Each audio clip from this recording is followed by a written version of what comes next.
এই মানুষটাকে চেনেন? যদি চেনেন তাহলে আপনিও রুচিশীল মানুষদের একজন। মানুষটার নাম জুয়েল রানা। তিনি চিত্ত মিডিয়া নামক একটি ফেসবুক পেজের স্বত্বাধিকারী। হাতে কলম, চোখে চশমা, সাথে গ্রাম বাংলার চিরায়ত রূপ। জুয়েল রানার কন্টেন্টগুলো মানুষের হৃদয় স্পর্শ করেছে। তার কথা বলার ধরন, কণ্ঠের মাধুর্যতায় মজেছে লক্ষ লক্ষ ফেসবুক ইউজার। বাংলাদেশে কোনো কন্টেন্ট ক্রিয়েটরকে নিয়ে এতটা আগ্রহ আগে তৈরি হয়েছে কিনা আছে সে প্রশ্ন।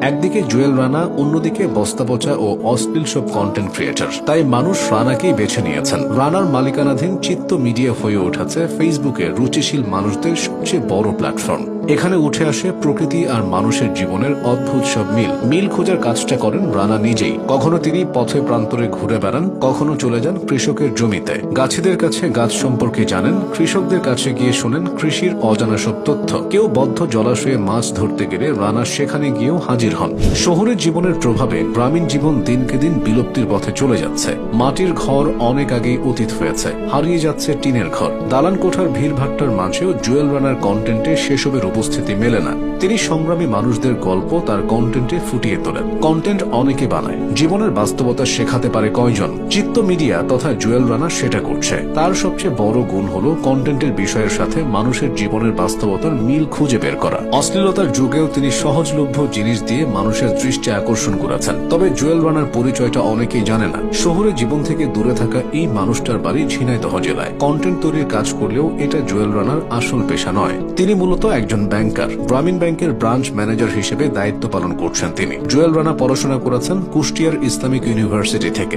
ব্যক্তিগত জীবনে তিনি বিবাহিত এবং এক সন্তানের জনক। পরিবারের মতো প্রকৃতিও তার কাছে ভীষণ আপন। পাখিদের কলকাকলি, সাদা বকের বিষণ্ণ বসে থাকা কিংবা কাটা গাছের ক্ষত তাকে ভাবায়। খালি পায়ে মেঠো পথে হেঁটে